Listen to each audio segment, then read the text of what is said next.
Welcome to Telangana BRS tech. Subscribe చేసుకోండి. ఇక్కడ చూడండి, పప్పు, అన్నము, తర్వాత పులిహోర,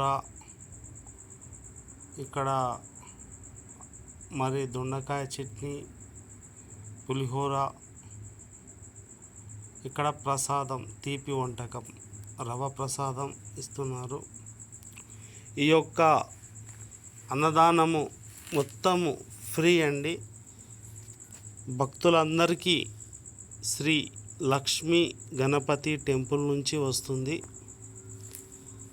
ఈ యొక్క లక్ష్మీ గణపతి టెంపుల్ హైదరాబాద్లో మనకు ఉచిత అన్నదాన కేంద్రం. సంవత్సరం పొడవునా ఎప్పటికీ పెడతారు. ఎప్పుడు స్టార్ట్ అయింది, ఎప్పుడు ఎండ్ అవుతుంది ఎవరు చెప్పలేరు. ఎప్పటికీ నడుస్తూనే ఉంటుంది. అందరూ హిందీలో మాట్లాడుతూ ఉన్నారు. ఇందులో ఎక్కువ హిందీ మాట్లాడేవారు ఉన్నారు, కానీ అందరికీ, మన హిందువులందరికీ కూడా అన్నం పెడుతున్నారు. లక్ష్మీ గణపతి టెంపుల్ నుంచి వచ్చిన ఈ అన్నంలో చాలామంది బీదవారు హైదరాబాద్కు ఎక్కువ శాతం ఎందుకు పోతారంటే హాస్పిటల్ చూయించుకోవడానికి వెళ్తారు. ఇక్కడ చూడొచ్చు, ఆశ్రమం యొక్క శ్రీ లక్ష్మీ గణపతి దేవస్థానం సెల్ ఫోన్ నెంబర్ కూడా ఇచ్చారు స్క్రీన్ పైన. అక్కడ దేవాలయంలో కూడా అన్నదానం జరుగుతున్నట్లు చూడవచ్చు. మనము ఈ అన్నదానాలు ఈ విధంగా చేయడం మానవతా స్ఫూర్తి, ఇంకా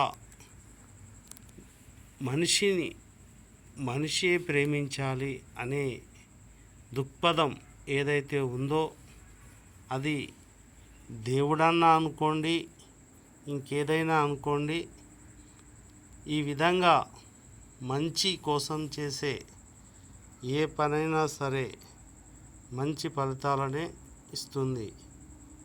కాబట్టి ఇక్కడ ఏం చెప్తుందంటే, పప్పు, అన్నము, చారు, ప్రసాదము చాలా బాగున్నాయి. మేము ఇక్కడ హాస్పిటల్లో చూయించుకోవడానికి వచ్చాము. అంటే హాస్పిటల్ దగ్గరలలో అక్కడక్కడ మరి స్ట్రీట్లలో ఈ యొక్క అన్నప్రసాదనం చేస్తారు వీళ్ళు.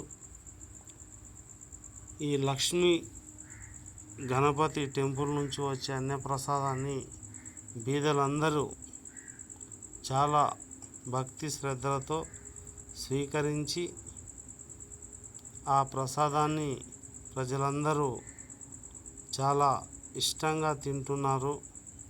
అలాగే వారికి చాలా ప్రోత్సాహకరంగా ఇలా ఉంటే సమాజం ఇంకొంచెం ముందుకెళ్తుంది. ఎందుకంటే ఎంతటి వ్యక్తికైనా ఎప్పుడో ఒక చోట ఏదో రకమైనటువంటి బాధలు, దుఃఖాలు, ఎదురు దెబ్బలు తరుగుతుంటాయి. అప్పుడు కొంచెం చేయూత ఇచ్చి మనము ముందుకు నడిపించగలిగితే అతడు ఉన్నత శిఖరాలకు చేరుకుంటాడనే ఒక ఆశాభావం ఇది అని నేను భావిస్తున్నాను. ఎందుకంటే ఎవరు అడుక్కొని తినాలని కోరుకోరు, కానీ మన భారతదేశం ఇంకా మంచిగా ఎదగాలని కొంతమంది ఉత్తములు ఈ యొక్క అన్నదాన కార్యక్రమం మన హైదరాబాద్లో జరగడం విశేషం. నా ఛానల్ ఫస్ట్ టైం ఎవరైనా చూస్తున్నట్టయితే ప్లీజ్ లైక్ చేయండి, సబ్స్క్రైబ్ చేసుకోండి. దయచేసి లైక్ మాత్రం తప్పకుండా చేస్తారని ఆశిస్తున్నాను.